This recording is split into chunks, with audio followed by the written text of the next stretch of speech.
ତାଙ୍କ ଭିତରେ ନଦୀର ପଶି ଗୋ ସେ ତ ପୁତନାର ଅଛନ୍ତି ବିନାଶୀ ଗୋ ଏବେ ଆସୁଛନ୍ତି ବେଲି ପଶି ଗୋ ଲକ୍ଷ୍ମୀଙ୍କ ବଚନ ଶୁଣି ଭଗବାନ ବୋଲନ୍ତି ଶୁଣ ଗୋ ନାରୀ ପତି ନିରାଶ ନ କରି ନାଶ ସୁନ୍ଦରୀ आंबे बाबता सरे दुखी गो आंब शरीर गलानी सुखी गो तुदे दया अवसई नहीं गो प्रभुंकर वाणी लक्ष्मी देवी सुनी बोलंती सुन शिव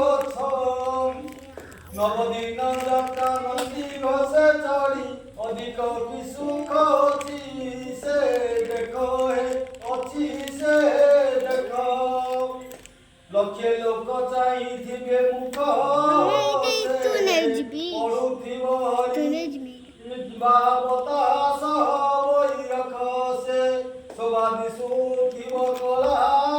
मुख से हेमंत वचन शुणी भगवान बोलंती सुन संगत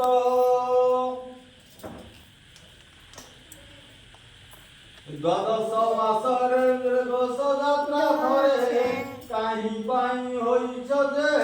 विरस बारे होइछ विरस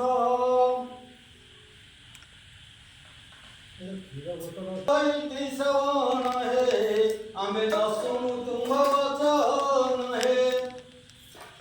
क्षीरोद नंदिनी वाणी प्रभु सुनी बोलंती सुन गो तुम्हें स्वर्ण अलंकार